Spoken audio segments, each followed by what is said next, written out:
What's up, everybody? And today I thought it would be appropriate to talk about what makes a Super Bowl team. And I'm specifically going to talk about personnel and what type of elite personnel do you need to have on your roster to create a Super Bowl team. Now, when I look at this, it's a quarterback-driven league. Everyone really needs a quarterback in this league. Yeah, there's some exceptions when Trent Dilfer can win a Super Bowl, and sometimes maybe Peyton Manning in 2015 can win a Super Bowl. But the reason why is because the elite defense came through. But for the most part, you need quarterbacks.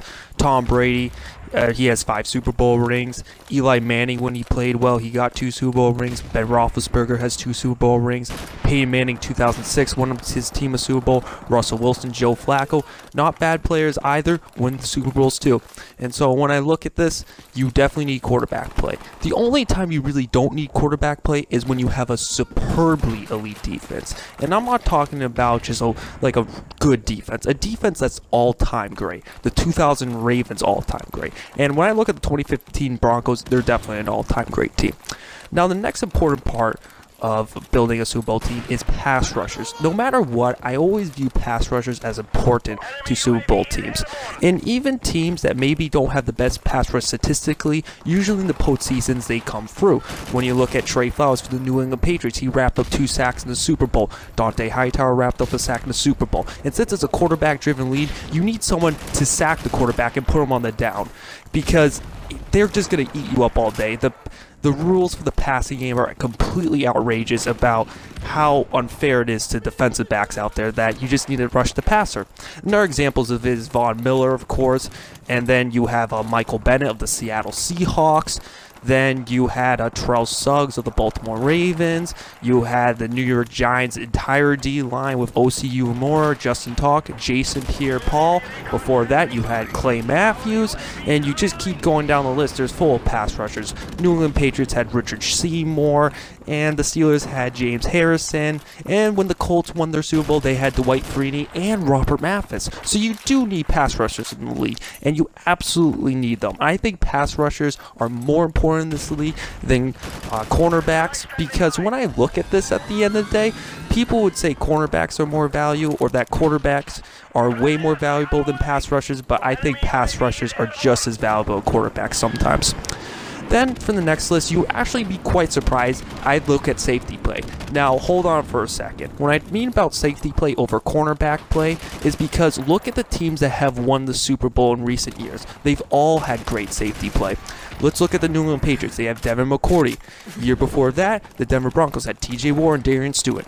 Year before that, New England Patriots, so we already did that. 2013 Seahawks, Earl Thomas, Cam Chancellor, best safety duo in the game. 2012, you had Ed Reed. 2011, you had Prince Amukamara, who was pretty good. The only exception I had was Gabriel Wilson of the 2007 New York Giants. He wasn't too good, but he did make a play at the end of the Super Bowl for preventing Randy Moss from getting a game-winning or game-tying touchdown pass late in the 2 minutes of when the Giants upset the Patriots and spoiled their undefeated season. That's the only exception. And also when the Patriots had the dynasty, you had Rodney Harrison, Troy Polamalu for the Steelers, you had Rod Woodson for the 2000 Ravens, believe it or not, and you had John Lynch of the Tampa Bay Buccaneers. So safety play is extremely important. Now, when it comes to receivers, they're not as important. If you do need any type of receiver, you need a receiver that's tough. He either has to be mentally tough or physically tough. Now, there's some great wide receivers out there that have never won a Super Bowl, but I don't think they were tough enough to win a Super Bowl. For instance, Randy Moss. Randy Moss wasn't the most tough guy in the world, but overall, he just never really won anything, and partially because if you look back in the 2007 playoff run for the New England Patriots, he didn't do really much anything for the New England Patriots at all. I don't really remember him being a factor, and I remember him not really fighting at the end of the game. And also Calvin Johnson, he's a good guy and all, but he retired early because his hands hurt. And I know football is a physical game. If he said concussions, I would probably give him some slack there. But at the same time, though, his hands hurt. I don't exactly believe it. That's why he never won a Super Bowl. But the reason why a guy like Anquan Bolden won a Super Bowl, because that guy was gritty, he was tough, he won it. Julian Edelman, hey, he's not the best wide receiver in the world, but man, he is probably one of the toughest wide receivers in the league. He's not the toughest to cover, but he's definitely has the biggest heart, and he definitely, it's hard to take him down at times. For instance, in the Super Bowl, I mean, that catch in the Super Bowl was absolutely fantastic, took a lot of focus right there. But also, I think of the Super Bowl before that, where Cam Chancellor, the hardest hitter in the NFL, hits him right across the head, and the fact that he gets up and thinks he's not down, keeps running, that shows character right there. And he later on caught the game-winning touchdown pass of the game. So even though Julian isn't the best, the toughness factor is extremely important.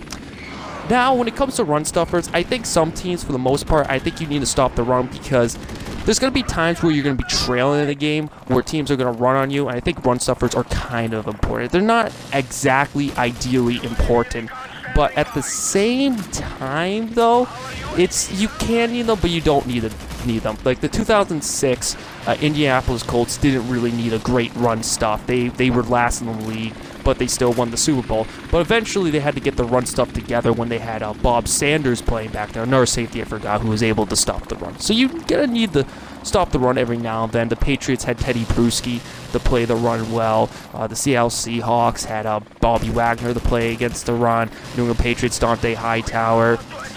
Denver Broncos had Brandon Marshall, a linebacker. You had Clay Matthews for the Green Bay Packers. So you definitely do need some sort of run stuff at times, but I don't think it's as important. Now, when it comes to things that are not as important, that are not universally applied to every team. Now, get me what I'm saying here when it comes to universally applied. When I look at offensive lines, I've seen teams with great offensive lines win Super Bowls. I've seen teams with terrible offensive lines win Super Bowls. For instance, the 2016 New England Patriots, I thought Nate Soldier and Marcus Cannon were absolutely spectacular. But in 2015, the Denver Broncos had an absolutely putrid offensive line, and yet they still won the Super Bowl. And it just keeps on going back and forth. The Dallas Cowboys had a fantastic offensive line during their dynasty years, but then the San Francisco 49ers didn't really rely on their offensive line because they just had so many quick little short throws that they went to. And overall, when I look at this, offensive line will apply to a team, to the Cowboys, because they believe in using offensive line as success, but at the same time, though, it doesn't apply to everyone, because the 2013 Seattle Seahawks, another team, also won without offensive line. And then when I look at tight ends, I wouldn't say they're not going to hurt your team, but one thing for sure, they're definitely not there to win Super Bowls. It's the same thing when it comes to offensive line. Kickers and punters, same thing.